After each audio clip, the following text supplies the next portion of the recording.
వాళ్ళు తెచ్చిన మార్పు ఏంటంటే ఎరువు బస్తాల కోసం మళ్ళీ పాత రోజులు వెనకట కాంగ్రెస్ గవర్నమెంట్ ఉన్నప్పుడు చెప్పులు లైన్లో పెట్టుడు, పాస్బుక్ లైన్లో పెట్టుడు, పొద్దున్నే 5 గంటలకు వచ్చి లైన్లో నిలబడాల్సిన పరిస్థితి ఉండే. కానీ కేసీఆర్ గారు ప్రభుత్వం వచ్చిన తర్వాత ఎరువులకు కొరత లేకుండా ఏ ఊరికి ఆ ఊరు లారీలు పంపారు. హమాలీ కిరాయి లేకుండా, ట్రాన్స్పోర్ట్ కిరాయి లేకుండా, ఇంటికాడ కూలి పని కూడా పోకుండా వ్యవసాయ పనులు చేసుకునేటట్టు ఈ గ్రామానికి ఎరువులు పంపినాం. మరి 10 ఏళ్ళ కేసీఆర్ హయాంలో కనబడిన లైన్లు ఇవాళ కాంగ్రెస్ రాగానే మళ్ళీ ఎందుకు లైన్లు వచ్చినాయి అంటే ఇది కాంగ్రెస్ ప్రభుత్వ వైఫల్యం. రేవంత్ రెడ్డి చేతగానితనం వల్ల, ముందు చూపు లేకపోవడం వల్ల ఈరోజు రైతులకు తిప్పలు వచ్చింది. వాస్తవంగా సిద్దిపేట జిల్లాలో పోయిన వానకాలంలో 5,70,000 ఎకరాల పంట సాగు జరిగింది. ఈసారి కాలం సరిగా గాక, కాళేశ్వరం నీళ్లు తేక 4,50,000 ఎకరాల్లో మాత్రమే పంట సాగు జరిగింది. అంటే ఒక సిద్దిపేట జిల్లాలో 1,20,000 ఎకరాలు పోయిన వానకాలం కంటే ఈ వానకాలంలో తక్కువ సాగు జరిగింది. అంటే ఇంకా 1,20,000 ఎకరాల పంట వేసి ఉంటే ఇంకెంత యూరియా అవసరం పడుతుండే, ఇంకెంత తిప్పలైతుండే.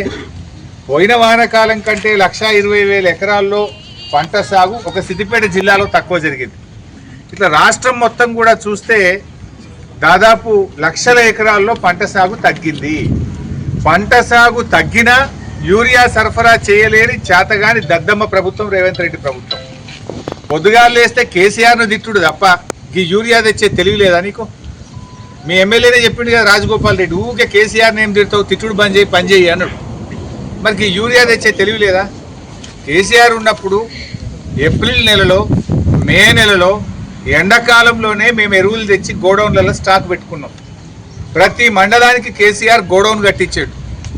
ఏప్రిల్ మే నెలలో అధికారులను ఢిల్లీకి పంపించి రైల్వే వ్యాగన్స్ పెట్టించి ఎండాకాలంలో ఎరువులు తెచ్చి గోడౌన్లలో పెట్టినాం కనుక వానకాలంలో ఎప్పుడు కూడా కేసీఆర్ ఉండగా గిట్ల లైన్లు కట్టలే. నువ్వు ఇవాళ ఎరువులు ఏ శాతగాక బీజేపీని తిడుతున్నావు, బీజేపీ నిన్ను తిడుతుండు. మీ ఇద్దరి డ్రామాలు ఏంది? డ్రామాలు బంద్ పెట్టుండ్రి, ఎరువులు తెచ్చింది.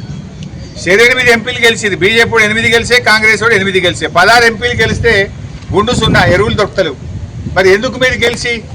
సెమీ కండక్టర్ ఇండస్ట్రీ ఆంధ్రప్రదేశ్కి పోతుంది, బడ్జెట్లో డబ్బులన్నీ ఆంధ్రప్రదేశ్కే పెడతారు, అయితే గుజరాత్కు పోతాయి. తెలంగాణకు మాత్రం నా బడ్జెట్లో పైసలు ఇయ్యరు, సెమీ కండక్టర్ పరిశ్రమ ఇయ్యరు, చివరికి ఎరువులు కూడా ఇవ్వపోతుంది. ఈ ఇచ్చే ఎరువులు కూడా ఇయ్యరా? శాతగాక నానో అంటారు. నానో ఏందే? ఇలా నానో వేయాలంటే మీరు డ్రోన్ కావాలి.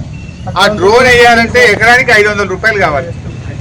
లేదు డ్రోన్ కాదు, మనిషిని పెట్టి కొట్టియాలంటే 2 మనుషులు కావాలి. ఒకళ్ళు నీళ్ళు పోసేందుకు, కలిపేందుకు, ఒకళ్ళు కొట్టేందుకు. మరి అవే మరి కూలు కావా? 500 అంటే 1000 రూపాయల కూలి అవుతుంది. ఇవాళ నానో వేయాలన్నా 1000 రూపాయలు. ఇవాళ మనుషుల్ని పెట్టుకుంటే 1000 రూపాయలు అవుతుంది, డ్రోన్ తెచ్చుకుంటే 500 రూపాయల భారం పడుతుంది. ఎరువు బస్తానికో రైతే చల్లుకుంటాడు, మెల్లగా చల్లుకుంటాడు, ఆయన పొలంలో ఆయన చల్లుకుంటాడు. ఏమన్నా మక్క కర్రలు ఒత్తుకున్నాయనుకో అంటే జర ఓ పిడికిలు ఎక్కువ వేస్తాడు, జర కర్రలు దూరం ఉన్నాయనుకో పిడికిలు తక్కువ వేస్తాడు, అందాజ మిక్కలు వేసుకుంటాడు. మరి నీ డ్రోన్ స్ప్రేలు ఇవన్నీ జరుగుతాయా? దాని పనితీరు ఎంతవరకు కరెక్ట్ ఉంటుంది? అంటే మీరు ఎరువుల సబ్సిడీ నుంచి తప్పించుకోవడానికి, ఈ సబ్సిడీని ఎగబెట్టడానికి ఇవాళ రైతులకు మీరు ఎగనామం పెడుతున్నారు. రైతు ఏమవుతుంది? ఇప్పుడు ఈ అమ్మ అనిత ఊరతండ, బదిపడే ఊరతండాకెళ్ళి వచ్చింది అనిత. నిన్న పొద్దున్న నుంచి నిన్న రాత్రి దాకా లైన్లో నిలబడ్డది, ఇవాళ పొద్దున్న నుంచి ఇప్పుడు దాకా ఇంకా లైన్లో నిలబడ్డది. ఏమంటుంది అనిత? నిన్న 600 కూలి వేయింది సార్, ఇవాళ 600 కూలి వేయింది, నాట్లకు పోతే 600 కూలి పడుతుంది, నాకు 1,200 రూపాయలు తుట్టయిపోయింది. ఈ ఇచ్చే ఒక్క సంచికి నేను నిన్న లైన్లో నిలబడ్డా, ఇవాళ లైన్లో నిలబడ్డా, ఇవాళ కూడా దొరుకుతుందా దొరకదా? మాకు 2 రోజుల కూలిపోతే మాలాంటి పేదోళ్లకు 1,200 రూపాయలు నష్టమైంది అని చెప్పి అనిత అనే మహిళా రైతు ఊరతండ నుంచి ఇలా వాపోతున్న పరిస్థితి. రాష్ట్రంలో ఎక్కడ చూసినా లైన్లే ఉన్నాయి. రేవంత్ రెడ్డి మాత్రం మొద్దు నిద్రపోతున్నాడు, హైదరాబాద్లో కూర్చున్నాడు. ఒక్క మంత్రి ఎందుకో రాడు? బాగా ఎలక్షన్లు అప్పుడు తిరుగుతుంది కదా, ఇప్పుడు వచ్చి లైన్ల కాడ రాండి. కాంగ్రెస్ మంత్రులు హైదరాబాద్లో కాదు కదా, ఊర్లో పోయిన యూరియా కొరతతోని ఇవాళ లైన్లలో నిలబడ్డ రైతుల దగ్గరకు వచ్చి మాట్లాడు, అప్పుడు తెలుస్తుంది మీ సంగతి. ఎందుకో ఒక్కరు కూడా రారు. పోయిన వానకాలం రైతు బంధు ఎగ్గొట్టినావు, పోయిన యాసంగిలో 3 ఎకరాలకే ఇచ్చే రైతు బంధు పెట్టినావు, మళ్ళీ ఇప్పుడు ఓట్లని చెప్పి డ్రామా పెట్టినావు.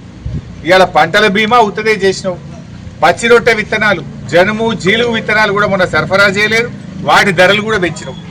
పచ్చి రొట్టె విత్తనాలు ధర పెంచినావు, ఎరువుల ధరలు పెంచినావు, ఆ ఎరువులు సరఫరా చేయలేకపోతున్నావు, పంటల బీమా ఉట్టదే అయిపోయింది. పోయిన ఎండాకాలంలో రాళ్ల వాన పడితే వడగళ్ల వానకు డబ్బులు ఇస్తా అన్నావు, ఇప్పటిదాకా ₹1 ఇచ్చిన పాపాన పోలేదు. ఇక నువ్వు మాట్లాడితే రైతుడు, అసలు రైతుల గురించి మాట్లాడే అర్హతనే కాంగ్రెస్ ప్రభుత్వానికి లేదు. నీ గవర్నమెంట్ వచ్చినాక ఇవాళ ఊరూరికి ఒక మోటార్ వైండింగ్ దుకాణాలు మలమోపోయినాయి. కేసీఆర్ ఉన్నప్పుడు మోటార్ వైండింగ్ దుకాణాలు మూలపడ్డాయి, ట్రాన్స్ఫార్మర్లు కాలిపోయే రిపేర్ చేసే దుకాణాలు బంద్ పడ్డాయి. రేవంత్ రెడ్డి రాగానే మళ్ళీ మోటార్లు కాలుతున్నాయి.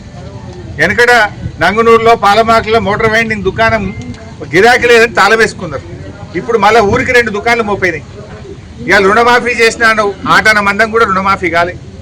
అయింది 48 పైసలు, కాంది 52 పైసలు. 2 లక్షల మీద ఉన్న వాళ్ళు నేను నమ్మి మిత్తికి తెచ్చి కడితే ఆ మిత్తిల మీద పడ్డాయి, మాఫీ అయింది లేదు. ఎటు కాకుండా చేసినావు నువ్వు. అంటే ఇలా మాటలు ఎక్కువ చేతలు తక్కువ. ఎరువుల విషయంలో నేను ఒకటే కోరుతున్నా, మీ 16 మంది ఎంపీలు పోయి ఢిల్లీలో కూర్చొని ఇస్తారా సస్తారా అని అడుగుంది, రాజీనామా పెట్టుండి. బీజేపీ ఎంపీలు 8 మంది ఉన్నారు. మేము రాజీనామా పెడతాం, ఎరువులు ఇస్తావా ఇయ్యవా అంటే దెబ్బకు రావా? మీకు పదవులు ముఖ్యమా, రైతులకు ఎరువులు ముఖ్యమా? 2 కేంద్ర మంత్రులు ఉన్నారు, ఎందుకు ఒక్కసారి ఎరువుల గురించి పట్టించుకోరు? ఇలా బీజేపీ ఎంపీలు ఇలా ఆంధ్రప్రదేశ్కి ఎట్లా పోతున్నాయి ఎరువులు, ఆంధ్రప్రదేశ్కు పరిశ్రమలు పోతున్నాయి ఎట్లా? ఎందుకంటే వాళ్ళ మీద ఆధారపడ్డ ప్రభుత్వం వచ్చింది. ఇవాళ మీరు 8 మంది గెలిచి నిధులు లేకపోతే ఈ ఎరువులు కూడా, వచ్చే ఎరువులు కూడా తేశాతం అయితే లేదా? కాంగ్రెస్ ఎంపీలు పార్లమెంట్లో ఎందుకు అడగరు ఎరువుల గురించి?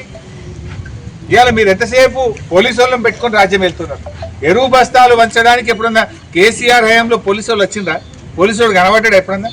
ఇప్పుడు పోలీసు వాళ్ళని పెట్టి మీరు ఎరువులు పంచే పరిస్థితి, పోలీస్ స్టేషన్లలో ఎరువులు పంచే పరిస్థితి వచ్చింది. టోకెన్ల సిస్టమ్ పెట్టిండ్రు, రోజుల తరబడి